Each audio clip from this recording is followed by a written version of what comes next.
Lapidus, joined today by my friend and co-host Mehrab Fatemi over there. We have a lot to get into. It's been a wild weekend here, but we are just 46 days away from NFL kickoff. We are starting our NFL preview here. NFL is king. Why not start with the king of the conferences, the king of the divisions, the NFC East? Of course, that's where the season begins. The top of the hill in the NFL right now, the Philadelphia Eagles out of there, the biggest name in really any sport out of America. The Dallas Cowboys are there, and that is where we start off our season in 46 days when the Eagles look to defend their Super Bowl championship here. But there's a lot more than that going on in the NFC East. The NFC East has been the most volatile division in football for our entire lifetimes here. They have not had repeat champions since 2003, 2004. The curse of the NFC East over there. Not a single repeat. It's wild, the parity they have there, but also every single one of these teams, minus the Commanders, have won a not won a Super Bowl, have been Super Bowl contending teams in this stretch, have won the division. Every single team has won the division here. There's a lot of ways this year could go, especially with a resurgent team in Washington. But we're going to start off with a team that I think a lot of people, including myself, are very down on this year, the New York Football Giants. The Giants, of course, a team that I think has some solid pieces, especially when you look at that defensive side of the ball. You talk about a defensive line that boasts Dexter Lawrence, who's arguably the best interior defensive player in the NFL. On the outside, Brian Burns paired with Kayvon Thibodeau and rookie Abdul Carter there makes, I think, the best defensive line in football. So it's not all negative over there, but the big thing with the Giants is they don't have a quarterback situation figured out. They're probably going to go with Russell Wilson, but they drafted Jackson Dart in the first round. They traded up to get him in the first round.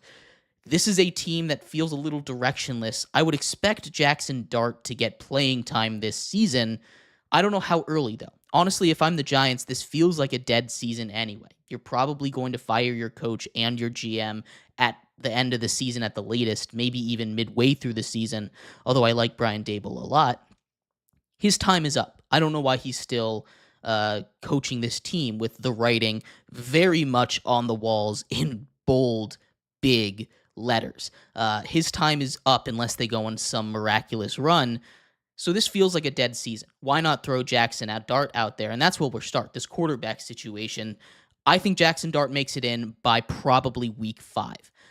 He ends up playing the entire season. This is not an easy schedule, as been pointed out by a lot of people. Probably the hardest schedule in the NFL. Not the kind of reward you usually get for being 4th place in your division.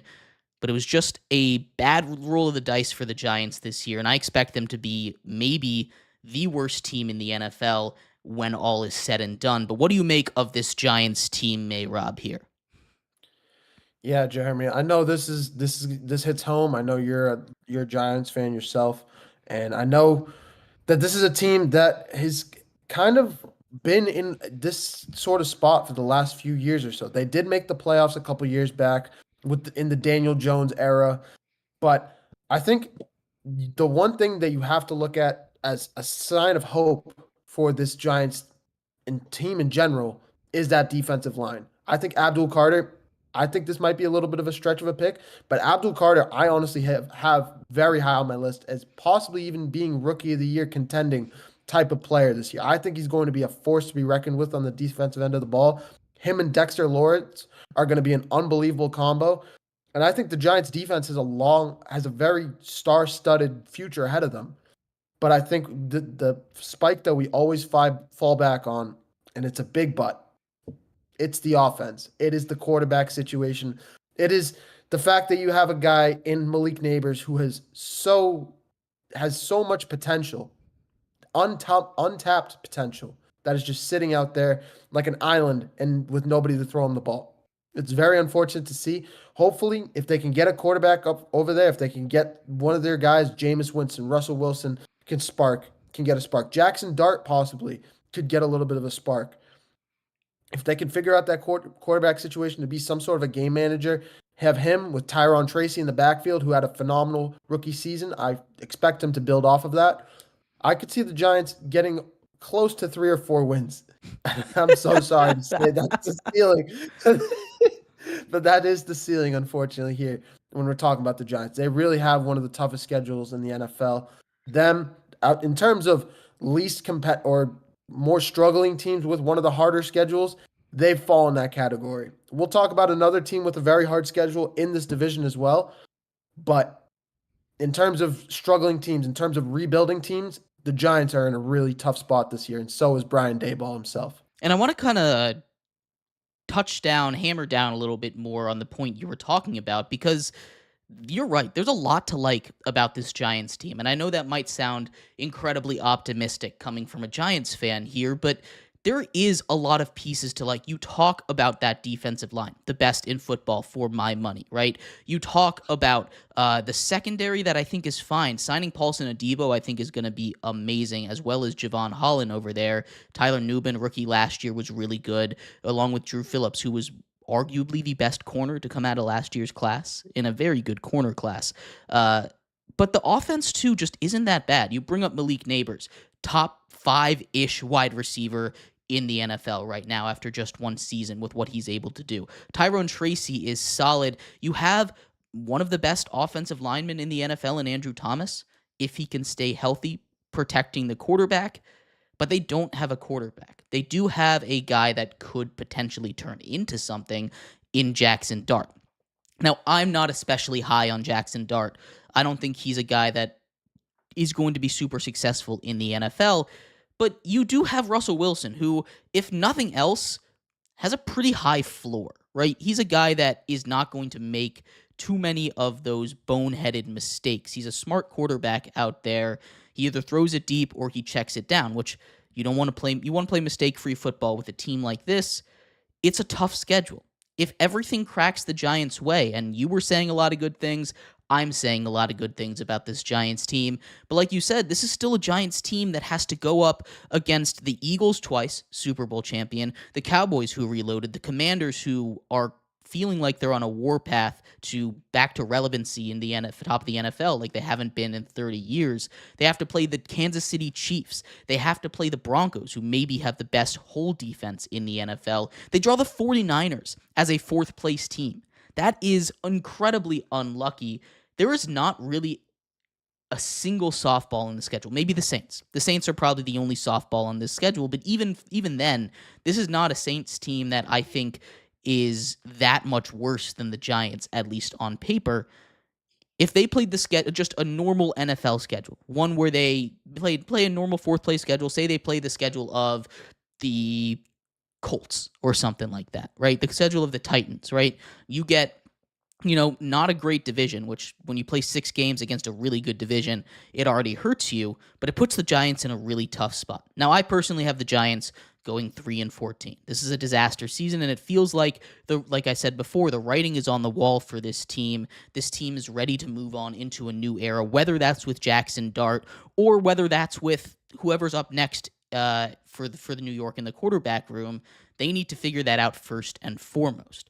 I think that is the only X factor on this team, because if we're talking true floor and ceiling for this Giants team, Rob, I think the true floor for them is probably 1 win. That's the floor.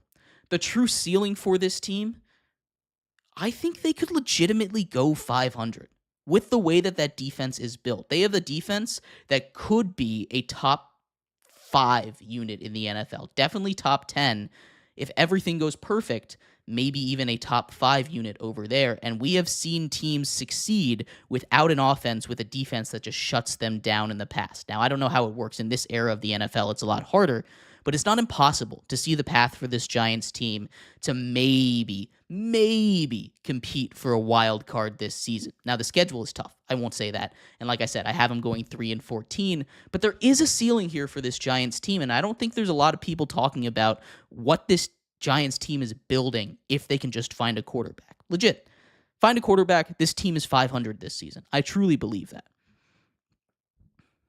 Yeah, I mean, if Russell Wilson can perform to the level that he did with the Steelers last year, even I know the Steelers didn't have a great record last year, but I mean, Russell Wilson is going from the AFC North to the NFC East. And I'm not comparing apples to apples here, but I mean, those are two pretty tough divisions. So he knows what it's like. Andy's a veteran in the NFL, a Super Bowl champion. So that's a guy that you can kind of rely upon to be a game manager-esque kind of player.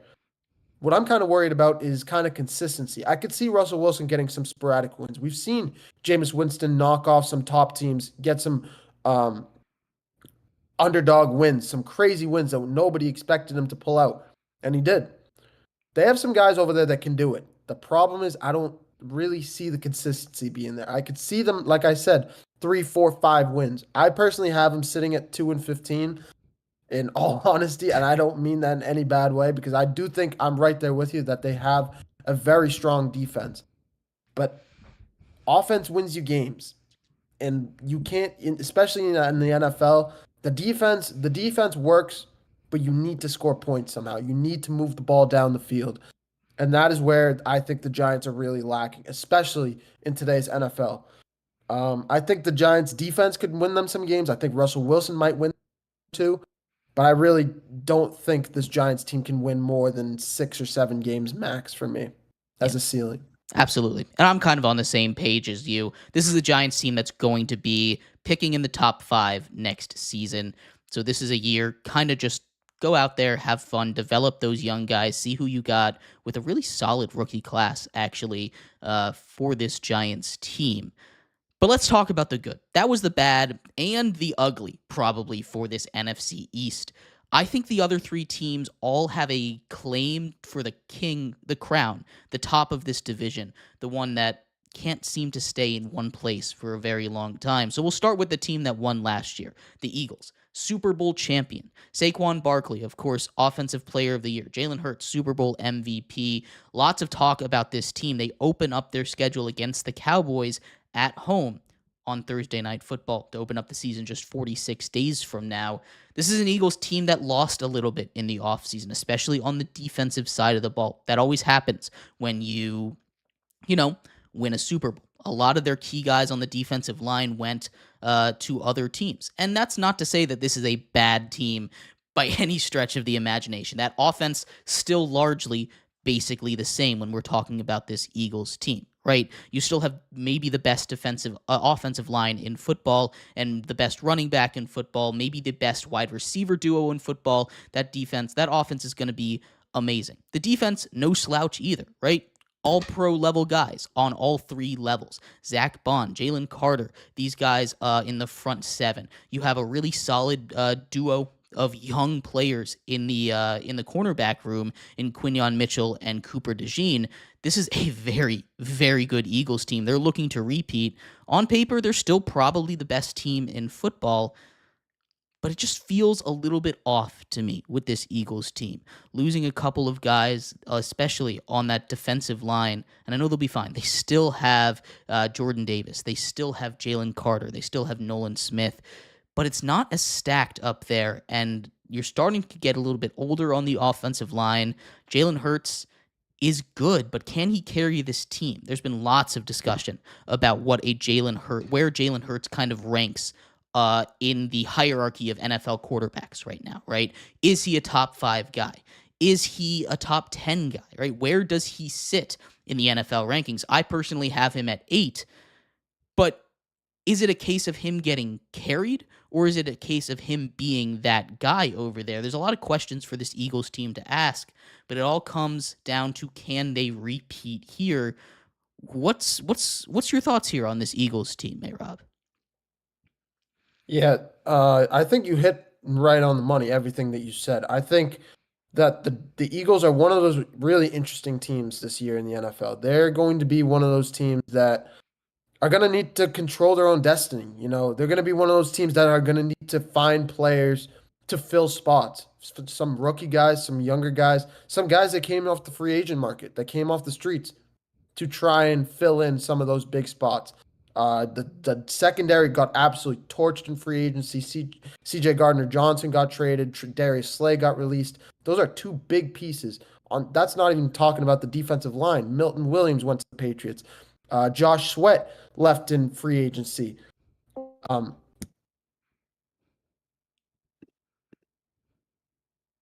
all around, it's just been a really weird, it's been a really interesting group over here. But when we're looking at the Eagles in general, you have Adoree Jackson that that they added Adoree Jackson as well. Sorry, we had some technical difficulties over here.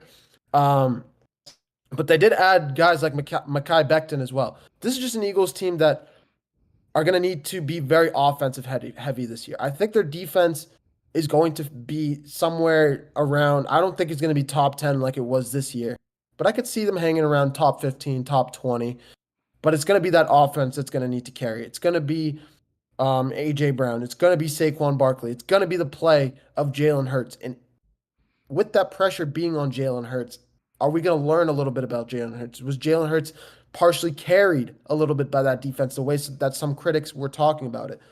There's some film out there, and there's some reasonable criticism against Jalen Hurts that he might have gotten away with. But we're gonna see a lot of it this year. We're gonna see a lot of that pressure going to be put on him and that offense in general. So I have the Eagles sitting at 10-7 over here. I have them sitting at second place, but I'm right there with you. Them and I. One last thing. This is an Eagles team with a really tough schedule as well, and I'll let you touch on that one. But they have, in my opinion, the hardest schedule in the NFL this year. Yeah, they do have one of the hardest schedules in the NFL. You talk about playing not only a first place schedule, but like the rest of the NFC East, they have to play that AFC West, a division that has the Chiefs, have been the most dominant, this dynasty in football. They have the Chargers, who are up and coming, the Broncos, who probably have the best defense in the NFL and only got better this offseason, and the Raiders, who I think took a huge step up, actually. I'm not sure how good they're actually going to be, but a huge step up for the Raiders, especially offensively, getting arguably a top 10 quarterback in Geno Smith to pair with a really good, again, arguably top 10 back in Ashton Genty. You have the best tight end in football over there in Brock Bowers. This is a Raiders team that's no slouch either. That is a tough set of four, and your NFC division is arguably the best division in football. The NFC North, the Lions we're the number one seed, right? They lost to the Commanders in the divisional round. The Packers made it to the playoffs, lost to the Eagles. The Bears got a brand new head coach, new coaching staff, and are building around a really exciting young quarterback in Caleb Williams. The Vikings also building around a young quarterback, but they have everything else figured out. That defense is great. They have the best wide receiver in football. They have one of the best collections of weapons offensively in football, the Vikings do. So it's built for quarterbacks to succeed in that system, along with a really great head coach in Kevin O'Connell. There are no easy games in their divisions that they're playing. So the NFC East, not an easy road. Not to mention, again, they have to face off against each other. Commanders, Cowboys, Eagles, all real threats in the NFC this year. It's not an easy schedule for any of these guys. Now, they do get a couple freebies. They get to play the Giants twice. That helps a little bit, right? They get to play, a little lower tier teams than them, depending on their schedule there. But this is still a very, very tough one. You talk about the Eagles having to face the Chiefs, the Rams, the Bucks, the Broncos, all back-to-back from week 2 to 5. Those are all playoff teams, right, from last season. It doesn't get any easier as you go down the stretch here. I also have them going 10-7. Now, this is an Eagles team that I think has a ceiling of Super Bowl champion, right? They won it last year, largely the same team. They did lose a couple of key pieces defensively, but the offense is the same, and I'm not worried about that, what that offense can do. But we've seen them get off to slow starts. We've seen them not really connect through the passing game, and Saquon got a lot of touches last year. It's tough for a running back as they get older to handle a workload like that, so it's something to definitely watch. Now, I think he'll be healthy. I think he'll play. But it's definitely something to take a look at as this season goes on for the Eagles, how they distribute the touches around, and if they give Saquon just a little bit of a break after a record-breaking season last year. Offensive Player of the Year, of course, Madden cover athlete, broke the single-season rushing record if you include playoffs. So lots of good stuff coming out of the Eagles here. They're going to be great again. I don't think you can really put them at less than double-digit wins. I think that kind of would be crazy for a team as good as this one. But there's always going to be a little bit of that Super Bowl hangover. It always goes like that. We saw it when the Eagles made it to the Super Bowl a couple years ago. They kind of collapsed down the stretch with, again, largely the same team. That's the kind of thing that I think is going to happen this year, where they start hot despite having some tough opponents, but down the stretch, they just don't quite have it in them to make it back to the top of the mountain as the NFC East curse continues. I don't think they get back up there. But that leaves two other teams that me and you can put at the top of the mountain. One of the teams that's always saying it's their year, the Dallas Cowboys, right? The Dallas Cowboys have had a really interesting offseason, and they're back in the news as always as training camp begins. Micah Parsons is kind of the big X factor for them. He wants a new contract. TJ Watt got paid. Myles Garrett got paid. These guys all got paid this offseason. The market for him is getting more and more and more. He wants the money. I mean, he'll play. He'll get $42 million. The longer he waits, maybe he gets $45 million, right? The way that the market is going for pass rushers, elite pass rushers. But the Cowboys also made a big swing, going out and getting help for CeeDee Lamb, bringing in George Pickens. This is probably going to be the big move for them. Dak Prescott has put up MVP-level numbers just as recently as a couple of years ago when he's healthy, right? This is a Cowboys team that their defense was incredible 2 seasons ago, and it kind of just fell off the cliff last year. Injuries caused that. It just wasn't a great situation for them. But if Micah Parsons can get back to form, and he wasn't really out of form, just dealing with injuries, the rest of that team can stay healthy. This is a Cowboys team that can be just as good and dominant as they were a couple of seasons ago, right again. I think people forget too soon after one bad season. I mean, yes. Let me address your point first. The defense of the Cowboys, I'm right there with you. Micah Parsons, no doubt, is going to expect a high contract extension. It's the same thing with Jaden Daniels with the Commanders, and we'll get there coming up next. When we're talking about the Cowboys in general, I'm looking at Dak Prescott to stay healthy, and I want him and CeeDee Lamb to continue their connection, and I want CeeDee Lamb to continue to cross the ranks and get up there in the ranks of top 3, top 2 receiver in the league. I think he can be that, and I think he has a speedster, an unbelievable hands, T.Y. Hilton-esque, but so much better and so much more reliable to stay healthy. But, and I don't want to sound like the guy on ESPN that makes so much noise. I'm not even going to say his name. But this is a Cowboys team that continues to find a way to lose games. And until that stops, I won't start putting hope in this team again. I've done it many times before. I'm not even a Cowboys fan. But I've put hope in them, saying that they're going to win games, and then they don't. I'm going to say they're going to make the playoffs, and they don't make the playoffs. Like you said 2 years ago, that was the year that I thought this team would actually make some noise come playoff time. Could actually make a conference championship for the first time in, I don't know, maybe 30 years, almost 30, 29 or 30 years. But I still don't think it's going to happen. And I don't see them even making the playoffs. I have them sitting at 7-10 this year. They have a little bit of an easier schedule than the Eagles or the Giants. They have some easier draws. But this is a Cowboys team that's still missing a running back. They had opportunities to get Derrick Henry. They had they had opportunity to get his name is slipping my mind right now. The kid that got drafted to the Raiders this year. Ashton Jeanty, yeah. Thank you. Ashton Jeanty. They had so many different opportunities and so many different rumors going around that they wanted a running back. But they weren't able to give up the money. They weren't willing to. Whether or not to save money for Micah Parsons, that's a different argument, and I completely understand. But when you're looking at the team in general, you got to focus on the team and what's best for the team. There's a big hole at running back that would take a lot of pressure off of Dak Prescott. That would take a lot of pressure off of CeeDee Lamb and George Pickens. All the defenses have to do, especially a team like the Giants, is get a strong front four together to overpower that offensive line, and it is an absolute nightmare in Dallas. I can see that nightmare happening a lot of times than not in this division, especially with the schedules that they have. So I have a 7-10 record for this Cowboys team, and they have a lot of holes to fix over there. Yeah, absolutely. And I see your point. Very valid argument, right? You can't keep saying it's your year when it's not your year every single year, right? But this is a Cowboys team that I think outside of the running back position did a pretty good job this offseason. They addressed it a little bit. They got Javonte Williams, who selfishly I still believe in. I think he's a guy, wasn't the same after he had his injury his rookie season. He hasn't been that kind of break through every single piece of contact guy. They also bring in Miles Sanders, who was really solid behind a great offensive line in Philly. Maybe he can do it behind not as great of an offensive line, but a good one in Dallas. But there's a lot to like about this Cowboys team. Again, I think Micah Parsons is overdue for a Defensive Player of the Year award. He wants a contract. He's going to play like it. He's a guy that averages like 13 sacks a year. It's insane. And pass rush isn't really his primary position either. He just plays everywhere because he is one of the most special talents in the entire NFL. That's the kind of guy that can be a game breaker. We talked about the Giants defense winning them games.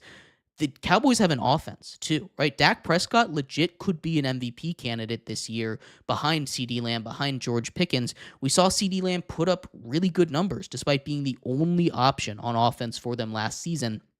And this is a Cowboys team that can be one-dimensional. I don't love the coaching. I don't love Brian Schottenheimer over there as the head coach. But I think this is a Cowboys team that, with the schedule they've got, can surprise a couple of those teams. You see a nice, juicy stretch of schedule for them from week 2 to 7, where they could pick up a lot of wins. Giants, Bears, Packers, Jets, Panthers, Commanders. Division games always seem to be flip of the coin. But, Bears, Packers, Jets, Panthers, you're going to win at least 4 of those games, I think.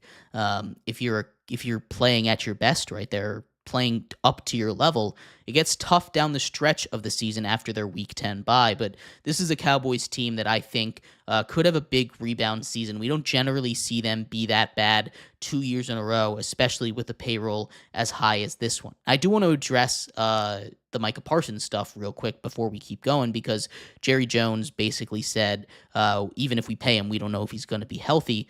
I don't think it's really going to matter too much. I think they'll get that deal done eventually, but we've talked about it with the Bengals. We've talked about it with I guess mostly the Bengals over the course of these last seasons with Jamar Chase and Trey Hendrickson.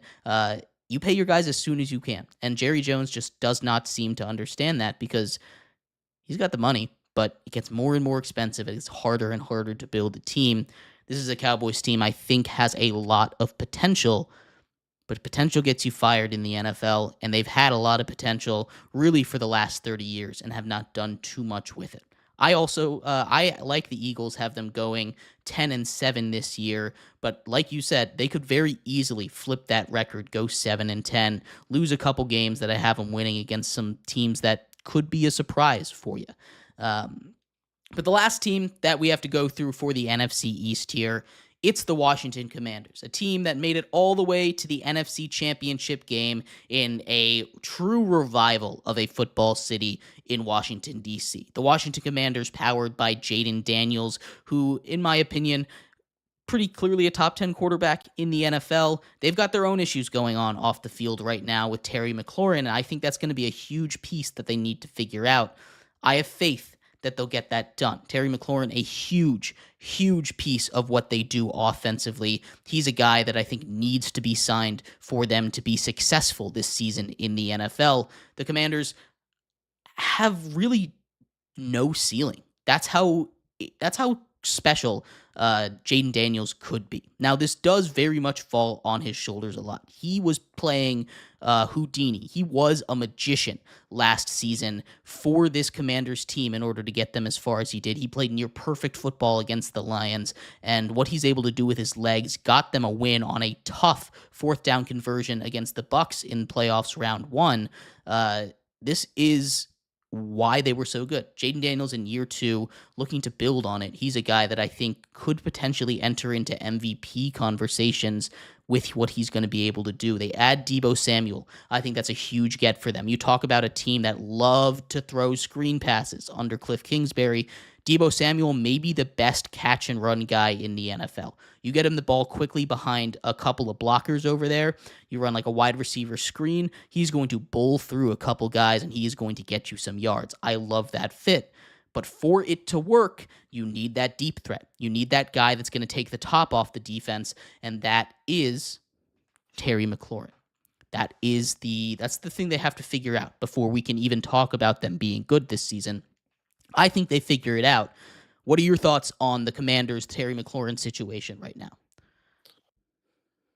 I think I'm right there with you. I know we've said it before on the show, and I think the Commanders are crazy. Like at this point, it's getting crazy at this point that they haven't that you hear that they haven't contacted McLaurin in a month. They haven't talked to him. Nobody.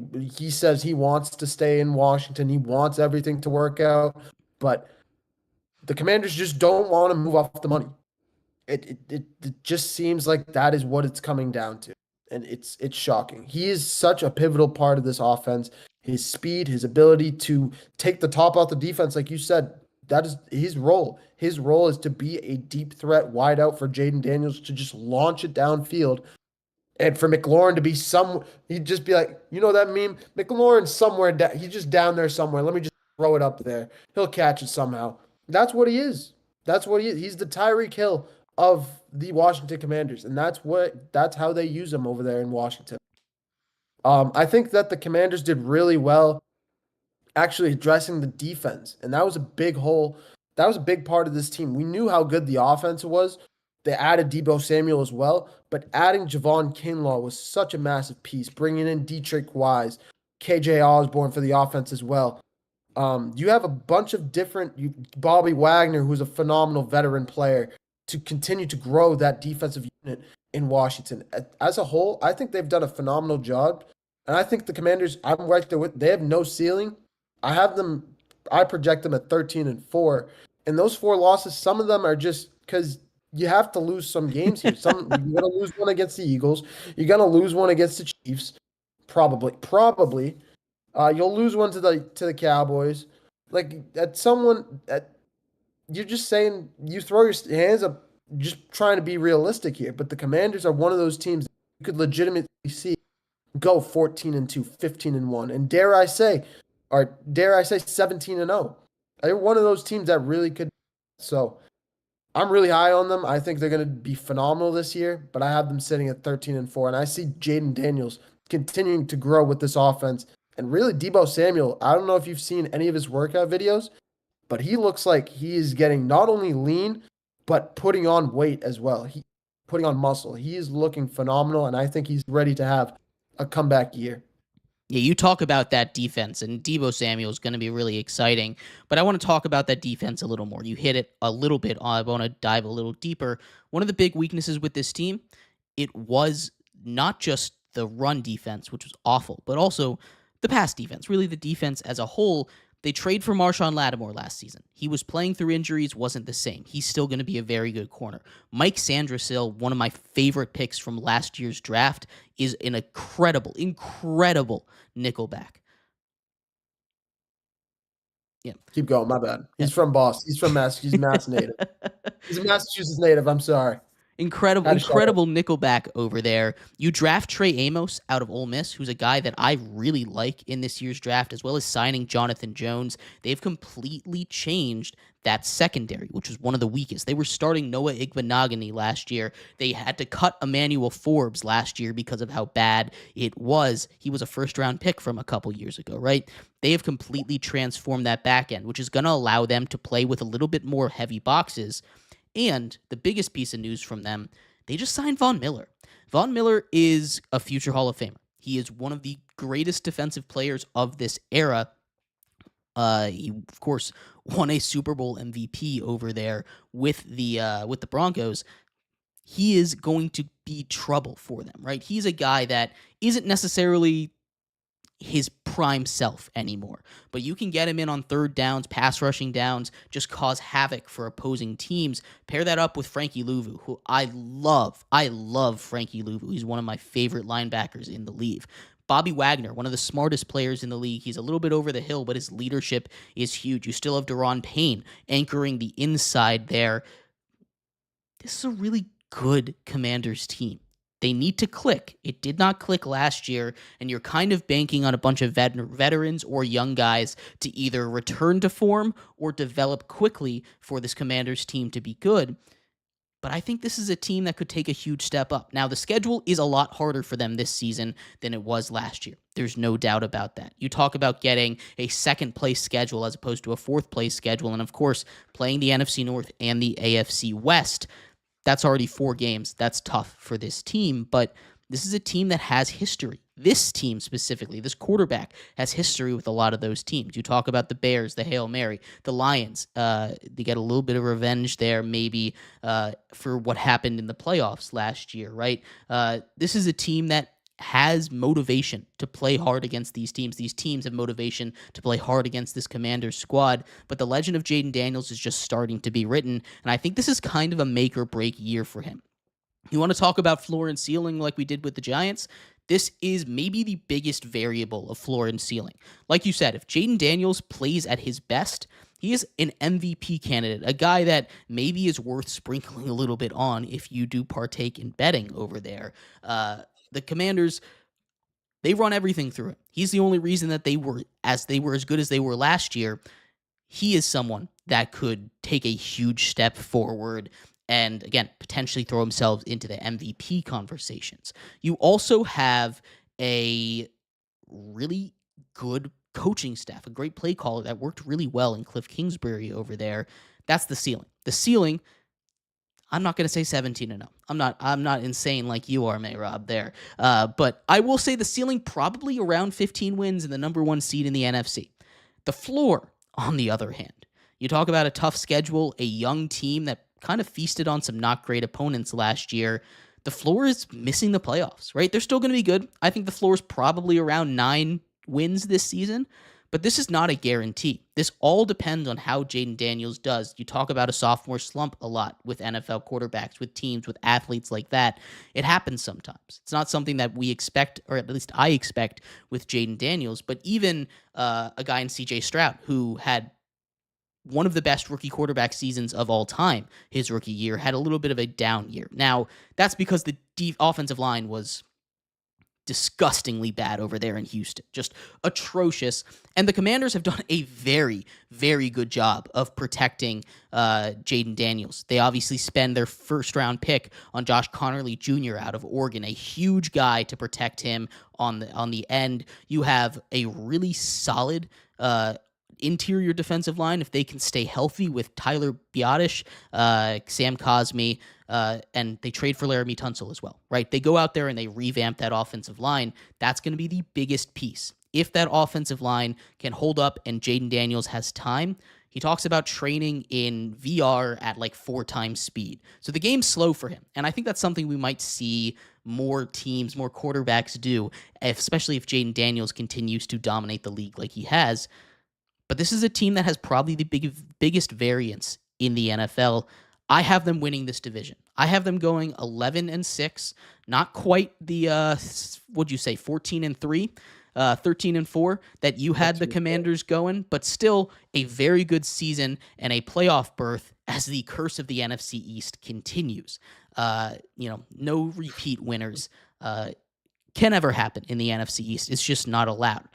Now, we've talked a lot of good. There is a lot of good about this division. The Giants, stinky, disgusting at the bottom. We can ignore them here.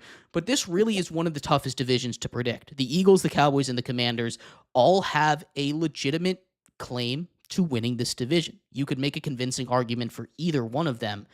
I've got the Commanders winning this division at 11-6. I've got the Cowboys and Eagles tied at 10-7 there.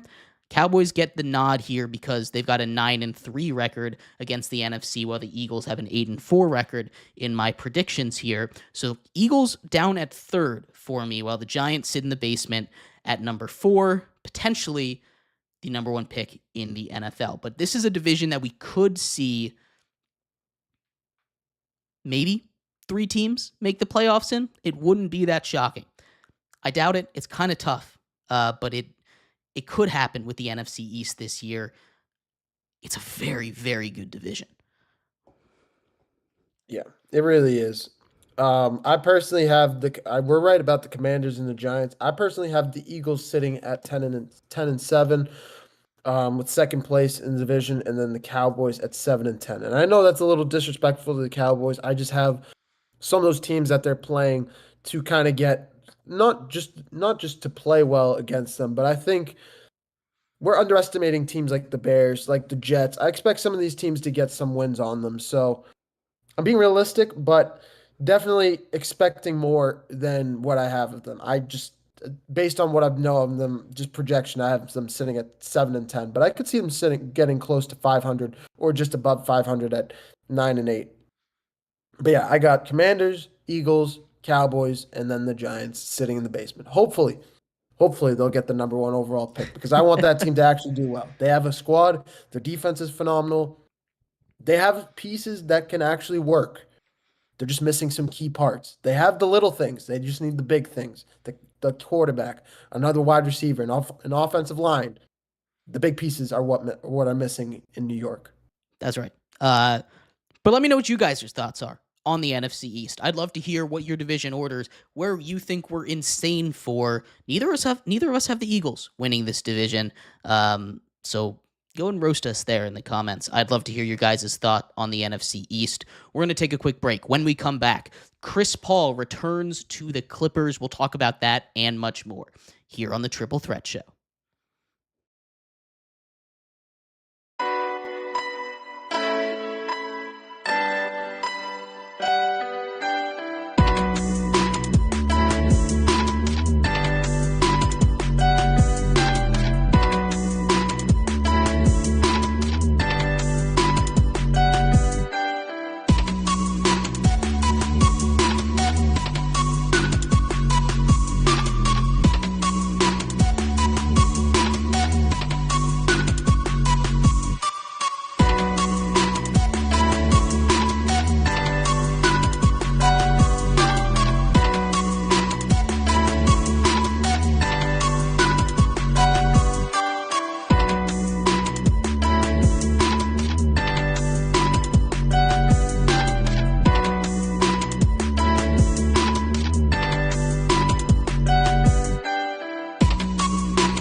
Welcome back to the Triple Threat Show. I am your host, Jeremy Lapidus, joined by my friend and co-host, Mehrab Fatemi over there. If you're just tuning in, we just finished going over the NFC East. Everything you need to know about that division, go check it out earlier on in our show. You can find us everywhere online, at Twitch, at 3Threat Show, Instagram, at 3Threat Show _, TikTok, at _Triple Threat Show, YouTube, at Triple Threat Show.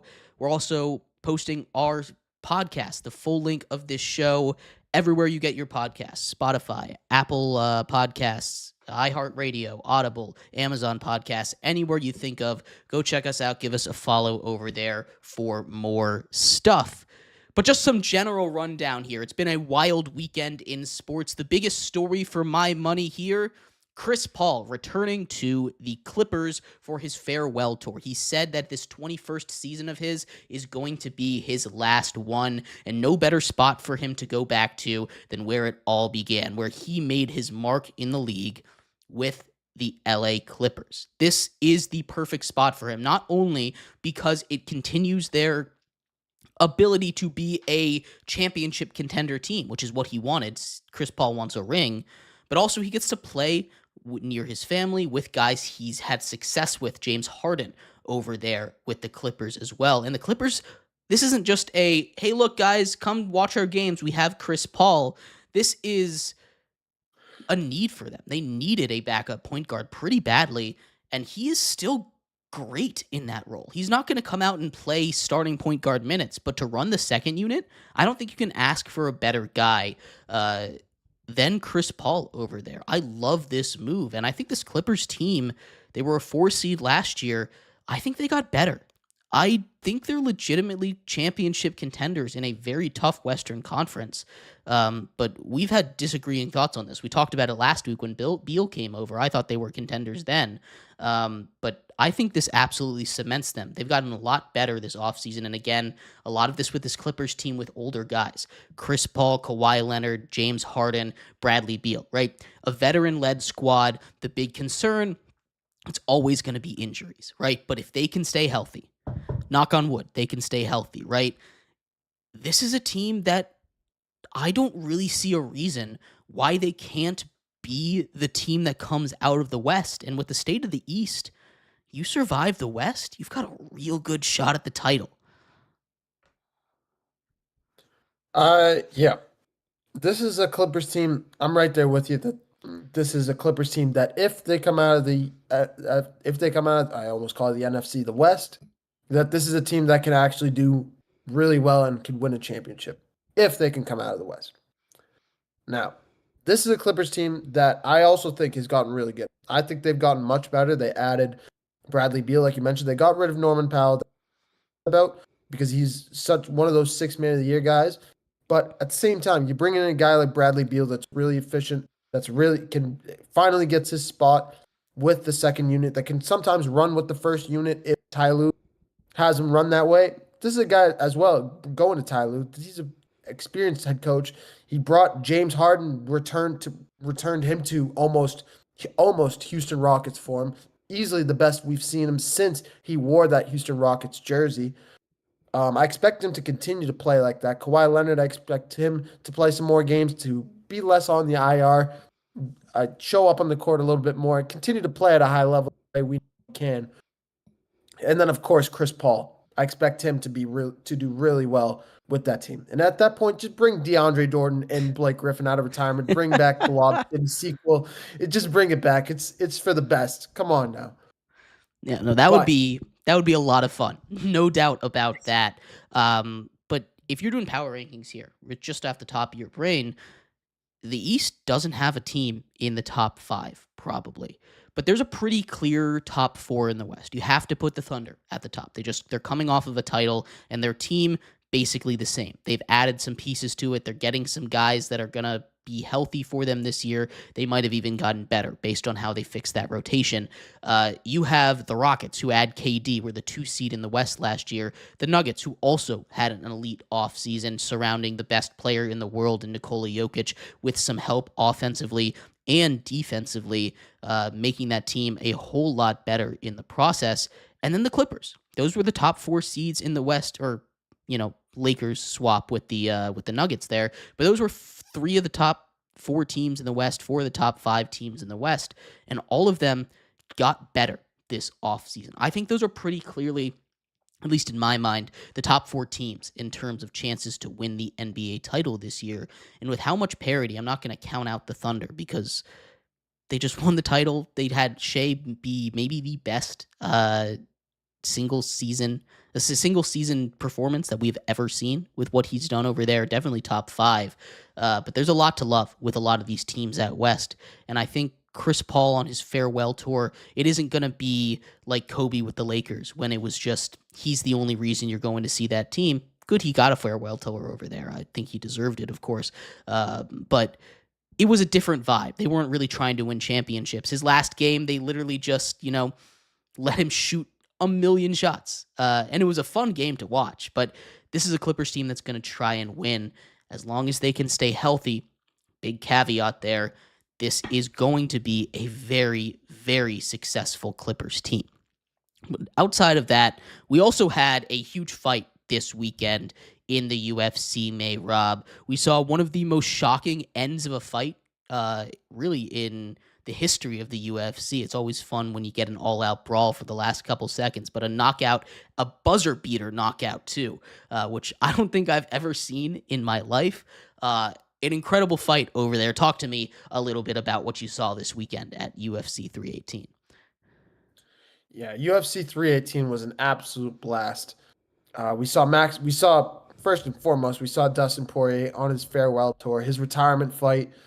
I was really hoping to come on here and say that he would actually win and have a chance to fight for the championship at the lightweight championship belt, but it's just not going to happen anymore. If he had beaten Max, I could have said maybe Dana gives him that opportunity, but it just doesn't look like it's going to happen. And honestly, Dustin put his gloves down. He saluted the crowd. He went out on his Frank Sinatra "I Did It My Way" song, and that is it for the history books for Dustin Poirier and his career. Phenomenal career that was and that will always be.